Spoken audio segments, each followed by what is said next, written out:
chez Ashton et Ameublement Tanguay, en première ligne.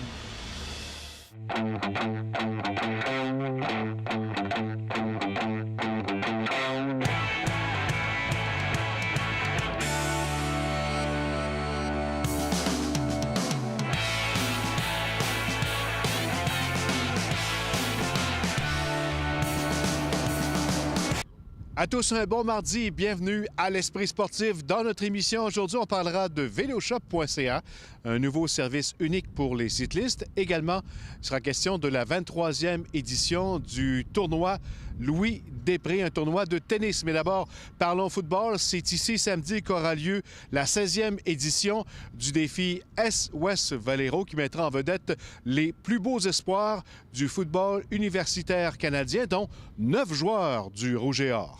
Reportage.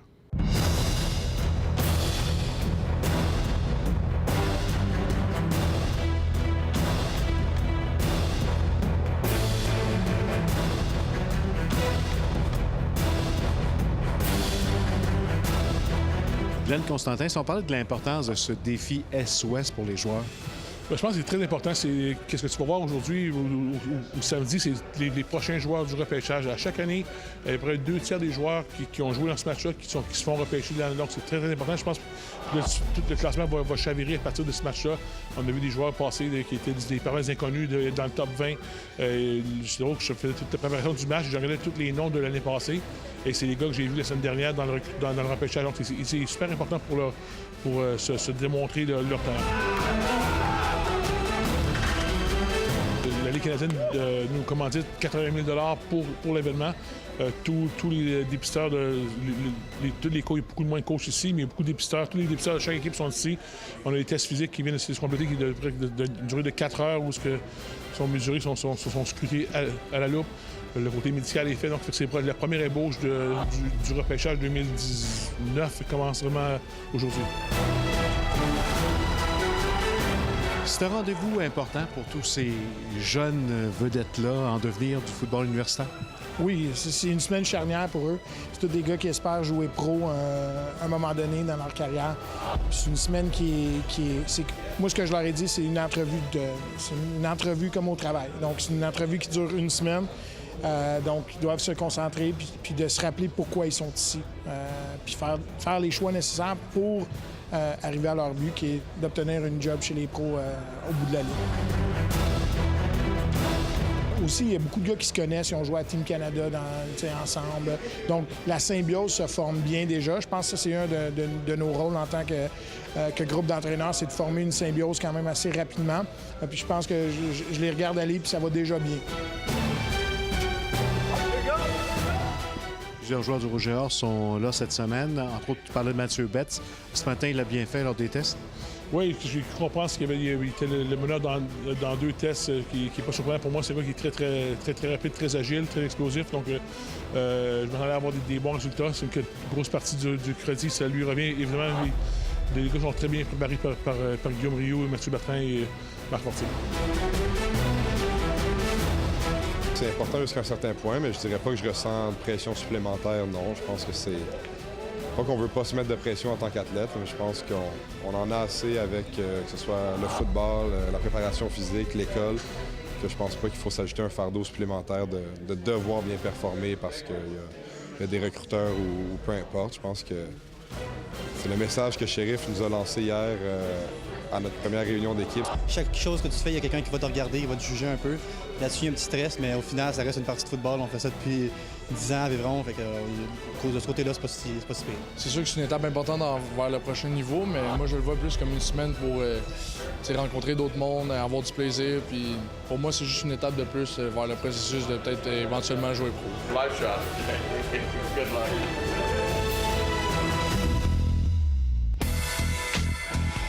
La 23e édition du tournoi Louis Després Invitation sera présentée du 26 mai au 8 juin prochain sur les terrains du club Avantage Multisport. Ce tournoi, qui s'inscrit dans une longue tradition de tennis dans la région de Québec, regroupe des joueurs de tous les niveaux dans une formule unique qui permet de rejoindre un maximum d'amateurs. La jeunesse est présente plus que jamais. Effectivement, les juniors poussent vraiment dans le dos des plus âgés. Gabriel Diallo, qui va être à surveiller chez les garçons. Emma Gorman, Elisabeth Desmarais vont essayer de prendre le titre de Mireille Moreau, qui défend son titre auprès de ses juniors. Et à leur dire, ça va être une compétition très, très, très acharnée. Cette 23e édition sera marquée par une nouveauté, soit l'ajout d'un tableau de double avec 2 nouvelles catégories, soit double masculin et double féminin, et dont les finales seront présentées le 7 juin durant le tournoi en simple. J'ai beaucoup de demandes au niveau des jeunes qui n'ont pas l'occasion souvent de faire du double dans la région, dans un tournoi aussi bien organisé que le Louis-des-Prés, et ils veulent faire partie de la fête. Donc, le 2A. Et aussi, ça donne l'occasion à d'anciens joueurs de simple, trouvant trop difficile maintenant de jouer en simple 4-5 jours consécutifs, de pouvoir joindre les rangs du tournoi et aussi participer à la fête, de faire partie de cet événement-là qui est le Louis-des-Prés Invitation. Après la pause, un service unique pour les cyclistes.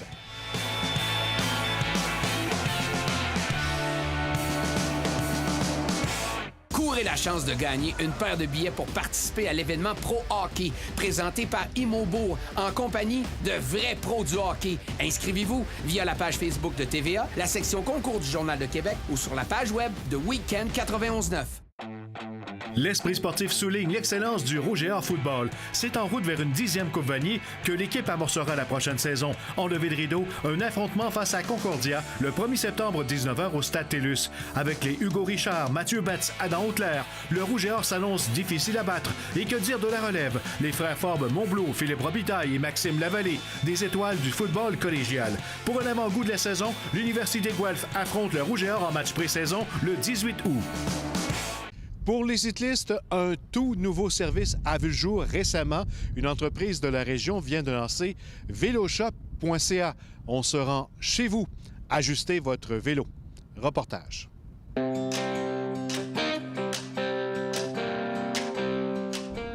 Votre destination se trouve sur la droite. Monsieur Lepage? Oui. Salut. Anthony, le technicien de Véloshop, ça va bien? Peut-être le jeu de direction. On va regarder aussi pour un petit nettoyage de la transmission. On croyait que ça serait un bon service à rendre aux clients en pouvant se déplacer et faire la réparation de vélo directement sur place, chez le client. Ce qui arrive aussi, c'est qu'ils n'ont pas besoin d'attendre pour le vélo une semaine ou deux dans une shop.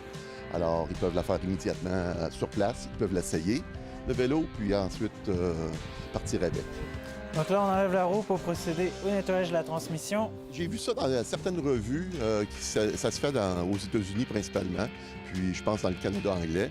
Alors, j'ai décidé de mettre ça en marche ici, puis ça fonctionne très bien. Là, on a quelques semaines de fête, puis il y a beaucoup d'appels. Les clients aiment bien ça, de pouvoir savoir aussi que leur vélo n'est pas entreposé parmi d'autres vélos. Il y a moins de chances que ça se graphine. C'est plus personnalisé comme service. Je m'intéresse quand même beaucoup au vélo de façon générale. Puis quand j'ai vu passer, j'ai vu ça sur Internet, j'étais très intéressé. Qu'est-ce qui vous a attiré? Mais en fait, le problème que j'ai quand je veux faire la mise au point de mon vélo, c'est de me déplacer avec... mettre mon vélo dans la voiture ou sur le rack à vélo. Alors là, c'est pas compliqué. On appelle, on prend rendez-vous, puis ils viennent réparer tout ça à domicile. C'est vraiment intéressant.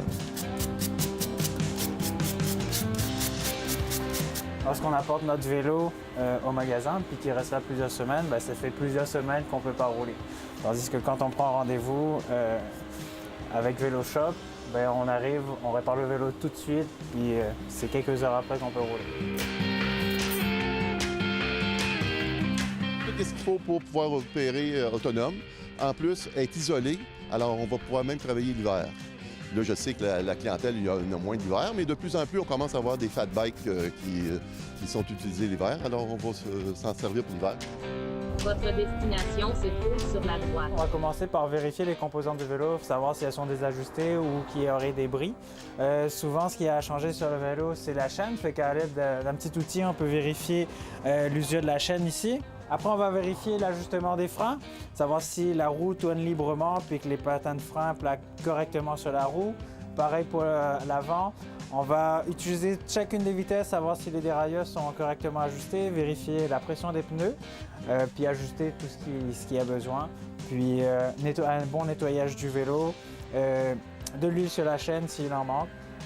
Vérification de tous les boulons sur le vélo, c'est-à-dire au niveau de la direction, bonne question de sécurité, au niveau du pédalier, s'assurer que les pédales sont bien vissées, qu'il n'y a aucun jeu dans les roulements au niveau des roues, du pédalier, de la direction. C'est principalement ce qu'on va faire sur une mise au point de base. Bonjour! Vous pouvez me suivre, on va amener le vélo au camion. Le type de vélo, on passe du vélo pour enfants au vélo haute performance. Exactement. On fait vraiment pas mal toutes les gammes de vélos, en passant par les vélos électriques, sans oublier, parce qu'ils sont pas mal de plus en plus populaires. On va se rendre aussi à différents endroits où il y a des activités pour pouvoir suivre des activités de vélo. En cas de bris sur route, on va pouvoir les réparer. Comment vous avez entendu parler de ce concept? En fait, c'est du bouche à oreille. J'avais une amie qui m'a parlé de ça, puis je trouve ça génial parce que je trouve toujours ça compliqué d'apporter mon vélo à chaque année, donc qu'ils viennent à moi, c'est génial.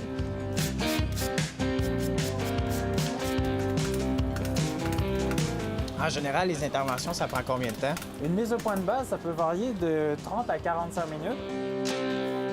Et voilà, Monsieur Lepage, fait que le vélo va être prêt.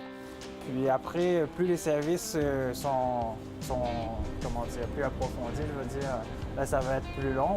On peut aller avec une mise au point avancée qui peut prendre jusqu'à 3 heures de temps.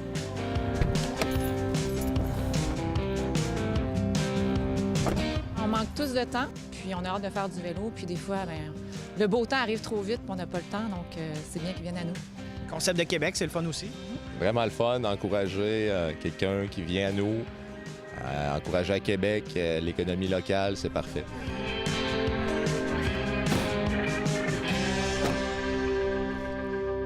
Je vous rappelle en terminant, ici au PEPS, samedi à compter de 12h30, le match du défi Est-Ouest mettant en vedette les plus beaux espoirs du football universitaire. Voilà, c'était l'Esprit sportif. Bye-bye. À demain.